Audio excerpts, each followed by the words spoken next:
अस्सलाम वालेकुम दोस्तों, ज्ञानोदय में आपका स्वागत है।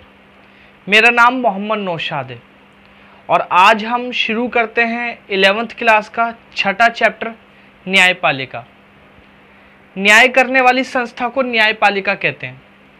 न्यायपालिका सरकार का तीसरा अंग है। न्यायपालिका लोगों के झगड़ों का निपटारा करती है। जो लोग कानूनों का उल्लंघन करते हैं, कार्यपालिका उन्हें पकड़कर न्यायपालिका के सामने पेश करती है और न्यायपालिका उनको कानून के मुताबिक दंड देती है। आज के इस दौर में न्यायपालिका का महत्व बहुत ज़्यादा बढ़ गया है और न्यायपालिका अपने कामों को तभी सही तरीके से कर सकती है जब वो स्वतंत्र और निष्पक्ष हो। न्यायपालिका की स्वतंत्रता के लिए 3 बातों का होना बहुत ज़रूरी है। पहला, न्यायपालिका विधायिका या कार्यपालिका के अधीन नहीं होनी चाहिए। दूसरा, विधायिका और कार्यपालिका को न्यायपालिका के काम के अंदर दखल नहीं देना चाहिए। और तीसरा, न्यायाधीश बिना किसी डर के, बिना किसी भेदभाव के अपना काम कर सके। इस तरह न्यायपालिका पर किसी तरह का कोई दबाव नहीं होना चाहिए और न्यायपालिका पूरी तरह स्वतंत्र होनी चाहिए, तभी जनता को न्याय मिल सकता है। भारतीय संविधान में न्यायपालिका की स्वतंत्रता को बनाए रखने के लिए 4 प्रावधान किए गए। पहला प्रावधान है न्यायाधीशों की नियुक्ति। न्यायाधीशों की नियुक्ति के मामले में विधायिका को शामिल नहीं किया गया और उसी व्यक्ति को न्यायाधीश बनाया जाता है जिसे कानून का विशेष ज्ञान हो या वकालत का अनुभव हो। इस तरह न्यायपालिका में राजनीतिक प्रभाव का या राजनीतिक शक्ति का इस्तेमाल करना बहुत ही मुश्किल होता है। दूसरा है न्यायाधीशों के वेतन और भत्ते। न्यायपालिका विधायिका पर वित्तीय रूप से निर्भर नहीं है। न्यायाधीशों के वेतन और भत्ते देश की संचित निधि में से दिए जाते हैं।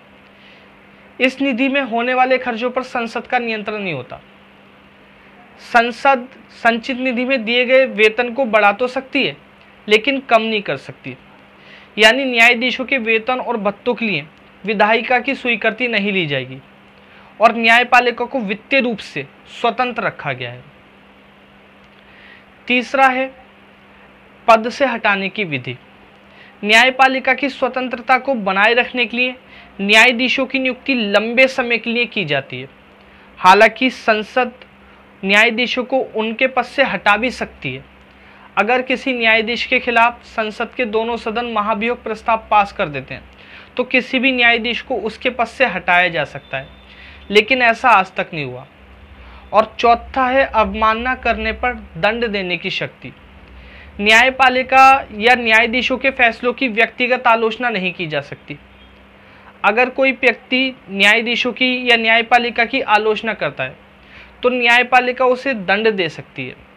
न्यायपालिका ही ये तय करती है कि व्यक्ति ने उसकी अवमानना की है या नहीं, यानी व्यक्ति ने उसका अपमान किया है या नहीं। जैसे कि 6 मार्च 2002 को सर्वोच्च न्यायालय ने अरुंधति राय को न्यायपालिका की अवमानना करने पर, अदालत की अवमानना करने पर उसे दंडित कर दिया था। भारत की न्यायपालिका एकीकृत न्यायपालिका है और हमारे यहाँ पर न्यायपालिका की जो संरचना है, बनावट है, वो एक पिरामिड के जैसी है, जिसमें सबसे ऊपर सर्वोच्च न्यायालय होता है, उसके बाद उच्च न्यायालय और सबसे नीचे जिला न्यायालय होता है। भारत का जो सर्वोच्च न्यायालय वो सबसे बड़ा न्यायालय और सभी न्यायालय सर्वोच्च न्यायालय के अधीन होते हैं। सर्वोच्च न्यायालय के फैसला अंतिम होता है जो सबको मानना पड़ता है, यानी इसके फैसले सर्वमान्य होते हैं जो सभी को मानने पड़ते हैं। संविधान के मुताबिक शुरुआत में सर्वोच्च न्यायालय के न्यायाधीशों की संख्या 8 तय कर दी गई थी, जिसमें एक मुख्य न्यायाधीश और 7 अन्य न्यायाधीश थे, लेकिन आवश्यकता के मुताबिक, ज़रूरत के मुताबिक इनकी संख्या बढ़ा दी गई है। आजकल सर्वोच्च न्यायालय के अंदर कुल 31 न्यायाधीश होते हैं, एक मुख्य न्यायाधीश और 30 अन्य न्यायाधीश। अब न्यायाधीशों की नियुक्ति कैसे की जाती है? भारत में सर्वोच्च न्यायालय का मुख्य न्यायाधीश बनाने के लिए वर्षों से, सालों से एक परंपरा है। इस परंपरा के मुताबिक जो सर्वोच्च न्यायालय का सबसे वरिष्ठ न्यायाधीश है उसे भारत का मुख्य न्यायाधीश बनाया जाएगा। हालांकि इस परंपरा को 2 बार तोड़ा भी गया है।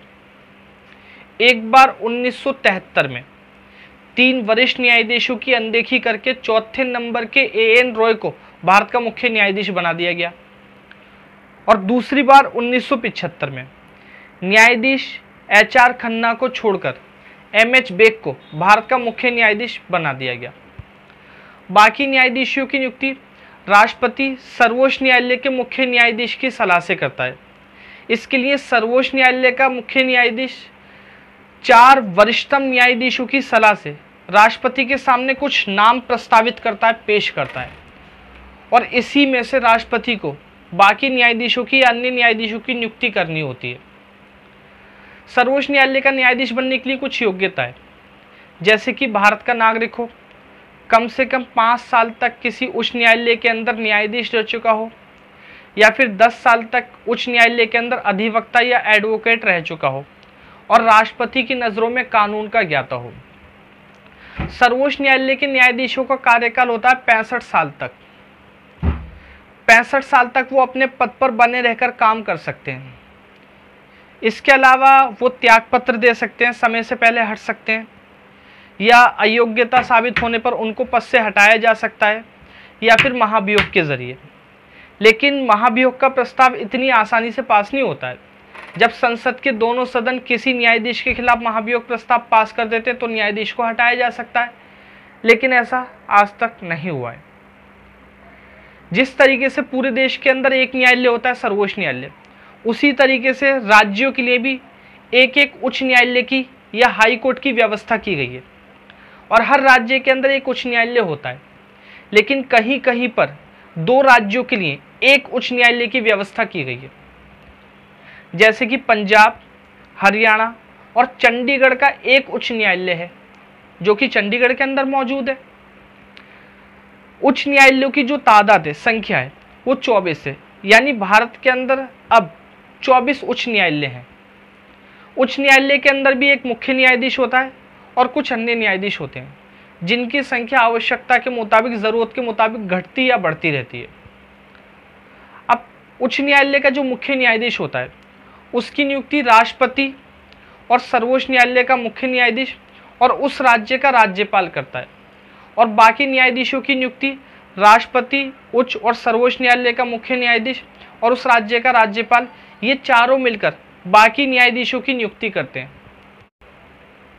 उच्च न्यायालय का न्यायाधीश बनने के लिए भी कुछ योग्यताएं बताई गई हैं, जैसे कि भारत का नागरिक हो, कम से कम 10 साल तक किसी जिला न्यायालय में न्यायाधीश रह चुका हो, या फिर 10 साल तक उच्च न्यायालय के अंदर अधिवक्ता या फिर एडवोकेट रह चुका हो।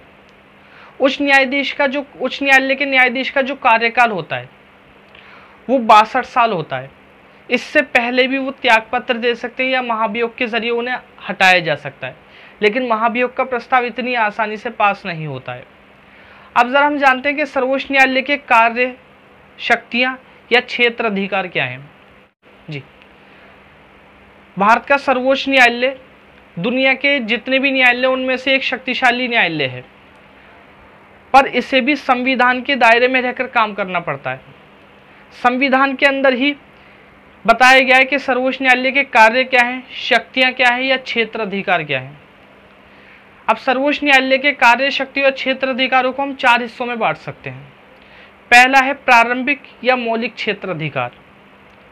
प्रारंभिक या मौलिक क्षेत्र अधिकार में ऐसे मुकदमे आते हैं जिनकी सुनवाई सीधे सर्वोच्च न्यायालय में की जा सकती है, जैसे कि 2 राज्यों के बीच कोई विवाद पैदा हो जाए, या केंद्र सरकार और राज्य सरकार के बीच कोई मतभेद पैदा हो जाए, तो इन मुकदमों की सुनवाई सीधे सर्वोच्च न्यायालय में की जा सकती है। दूसरा है रिट संबंधी क्षेत्र अधिकार। मौलिक अधिकारों के रक्षा की जिम्मेदारी सर्वोच्च न्यायालय की है। अगर किसी व्यक्ति के मौलिक अधिकार छीने जाते हैं तो वो सीधे सर्वोच्च न्यायालय जा सकता है, और न्यायालय व्यक्ति को व्यक्ति के अधिकार दिलाने के लिए कई तरीके के रिट जारी करता है, लेख जारी करता है, जिसके जरिए न्यायालय कार्यपालिका को कुछ करने या ना करने का आदेश दे सकता है। इसके अलावा न्यायालय के पास एक अपीली क्षेत्र अधिकार भी है। अगर किसी व्यक्ति को कोई अधीनस्थ न्यायालय सजा सुना देता है, जैसे मान लीजिए किसी उच्च न्यायालय ने किसी व्यक्ति को दीवानी मुकदमे में या फौजदारी मुकदमे में फांसी की सजा दे दी, तो वो व्यक्ति सर्वोच्च न्यायालय में उच्च न्यायालय के फैसले के खिलाफ अपील कर सकता है। अपीली क्षेत्र अधिकार के अलावा या प्रारंभिक मौलिक क्षेत्र अधिकार के अलावा सर्वोच्च न्यायालय के पास एक अधिकार और है, सलाहकारी क्षेत्र अधिकार। राष्ट्रपति किसी भी विषय पर सर्वोच्च न्यायालय से कानूनी सलाह ले सकता है, और पर इसकी भी एक कंडीशन है, राष्ट्रपति उस सलाह को मानने के लिए बाध्य नहीं होगा और ना ही न्यायालय उस सलाह को मनवाने के लिए बाध्य करेगा राष्ट्रपति को। तो इस तरीके से हमारी न्यायपालिका बहुत शक्तिशाली है और न्यायपालिका के पास बहुत सारी शक्तियां हैं। इसके अलावा न्यायपालिका के पास दो और भी ज़्यादा महत्वपूर्ण शक्ति हैं। एक है न्यायिक पुनर्निरीक्षण, जिसे हम पुनर्वलोकन भी कह सकते हैं या न्यायिक समीक्षा भी कह सकते हैं, और दूसरा है न्यायिक सक्रियता। तो पहले न्यायिक पुनर्निरीक्षण के बारे में जान लेते हैं। न्यायिक पुनर्निरीक्षण का मतलब है फिर से देखना। न्यायिक पुनर्निरीक्षण न्यायपालिका की एक ऐसी शक्ति है जिसके जरिए न्यायपालिका विधायिका और कार्यपालिका के कार्यों की संवैधानिक जांच करती है और इनके काम संविधान के खिलाफ होने पर इन्हें अवैध घोषित कर देती है। इसे ही कहते हैं हम न्यायिक पुनर्निरीक्षण या न्यायिक समीक्षा। इस शक्ति के जरिए न्यायपालिका संविधान की रक्षा करती है, मौलिक अधिकारों की रक्षा करती है, संविधान की व्याख्या करती है। इसलिए इस शक्ति का होना बहुत ही महत्वपूर्ण है। दूसरा है न्यायिक सक्रियता। जब न्यायपालिका सक्रिय होकर, एक्टिव होकर विधायिका और कार्यपालिका को अपना कर्तव्यों का पालन करने के लिए निर्देश देती है या आदेश देती है, तो इसी शक्ति को कहते हैं न्यायिक सक्रियता। अब भारत में जनहित याचिकाओं के जरिए न्यायिक सक्रियता को बहुत तेजी से बढ़ावा मिला है। जब कोई मुकदमा पीड़ित व्यक्ति के द्वारा दाखिल नहीं किया जाता, बल्कि पीड़ित की तरफ से दूसरों के द्वारा दायर किया जाता है या दाखिल किया जाता है, तो इसे ही जनहित याचिका कहते हैं। जनहित याचिका गरीबों की मदद कर सकती है, क्योंकि गरीबों पर अत्याचार होता है, उनका शोषण होता है, उनके अधिकार छीने जाते हैं और वो गरीबी की वजह से अदालत नहीं जा सकते, वकील की फीस नहीं भर सकते। तो ऐसे में जो जनसेवा की भावना रखने वाले लोग हैं या जो एनजीओ हैं, वो जनता की मदद कर सकते हैं, गरीबों की मदद कर सकते हैं। वो उनके शोषण को रोक सकते हैं, उनके अधिकारों ने वापस दिलवा सकते हैं, उनके जीवन को बेहतर बना सकते हैं जनहित याचिकाओं के जरिए। तो इस तरीके से जनहित याचिका गरीबों के लिए बहुत ज़्यादा मददगार साबित हुई है। संसद और न्यायपालिका के जो संबंध हैं वो समय के साथ साथ बदलते रहे हैं। शुरू में संपत्ति के अधिकार को लेकर संसद और न्यायपालिका के संबंधों में तनाव पैदा हो गया, क्योंकि संसद संपत्ति के मौलिक अधिकार को सीमित करना चाहती थी पाबंदी लगाकर, लेकिन न्यायपालिका ने कहा कि मौलिक अधिकार बहुत ही पवित्र हैं, पावन हैं और उस पर कोई पाबंदी नहीं लगाई जा सकती। तब सरकार ने संविधान संशोधन के जरिए संपत्ति के मौलिक अधिकार को सीमित करने का प्रयास किया। तो ऐसे में न्यायपालिका ने कहा कि संविधान संशोधन के जरिए भी मौलिक अधिकारों को सीमित नहीं किया जा सकता, लेकिन सरकार का मानना था कि सरकार निर्देशक सिद्धांतों को लागू करने के लिए मौलिक अधिकारों को भी सीमित कर सकती है। तो इससे बहुत सारे सवाल पैदा हुए। निजी संपत्ति का दायरा क्या है, संविधान संशोधन का दायरा क्या है, संसद की शक्ति का दायरा क्या है, या जो है मौलिक अधिकारों में किस हद तक संशोधन किया जा सकता है। इस तरीके के बहुत सारे सवाल पैदा होने लगे। संसद और न्यायपालिका के संबंधों की प्रकृति के अंदर जो बदलाव आया वो 1973 के केशवानंद भारती के मुकदमे से आया।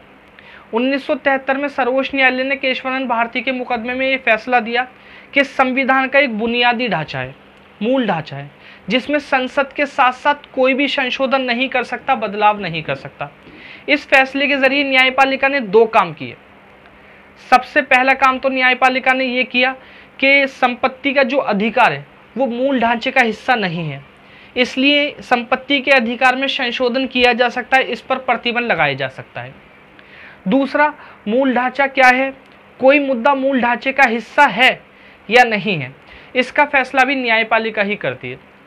तो इस तरीके से संसद और न्यायपालिका के संबंधों में बदलाव आने लगा। अब जरा उस मुकदमे के बारे में जान लेते हैं जिसकी वजह से संसद और न्यायपालिका के संबंधों में बदलाव आया। 1973 में केशवानंद भारती मुकदमा सर्वोच्च न्यायालय के सामने आया। केशवानंद भारती श्री पद्मनाभ स्वामी मंदिर के एक शंकराचार्य थे, पुजारी थे।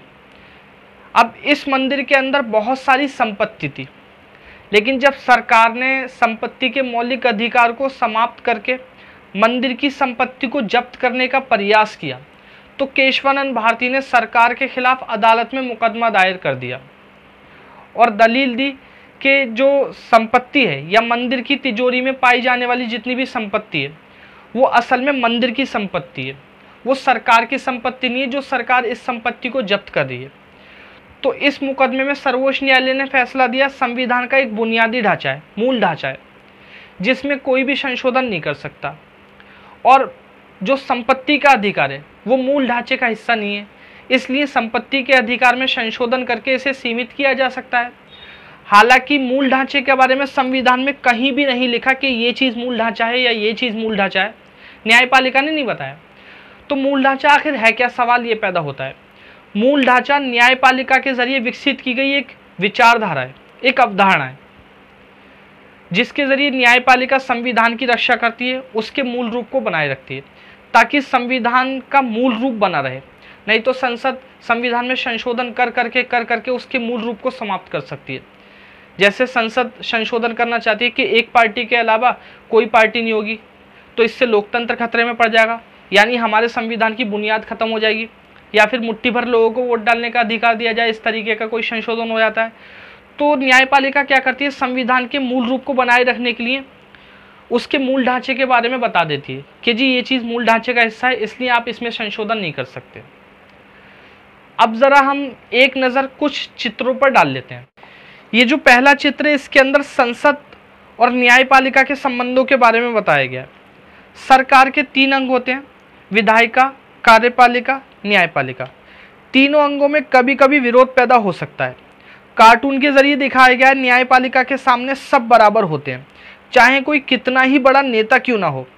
कई नेताओं पर अदालत में भ्रष्टाचार के मुकदमे चल रहे हैं, लेकिन इसके बावजूद नेता अपनी आदतों से बाज नहीं आते। कार्टून में भी इसी चीज को दिखाने की कोशिश की गई है। दूसरे चित्र के अंदर न्यायपालिका के हस्तक्षेप या दखल को दिखाया गया है। भारत का सर्वोच्च न्यायालय दुनिया के सर्वाधिक शक्तिशाली न्यायालयों में से एक है, और ये आवश्यकता पड़ने पर सरकार के कामों में भी दखल दे सकता है और सरकार को भी आदेश दे सकता है। अभी हाल ही में न्यायपालिका ने बंद और हड़ताल को अपने फैसले में अवैध करार दिया है, क्योंकि बंद और हड़ताल से सामान्य जनजीवन प्रभावित होता है। तो दोस्तों, ये था आपका छठा चैप्टर, न्यायपालिका।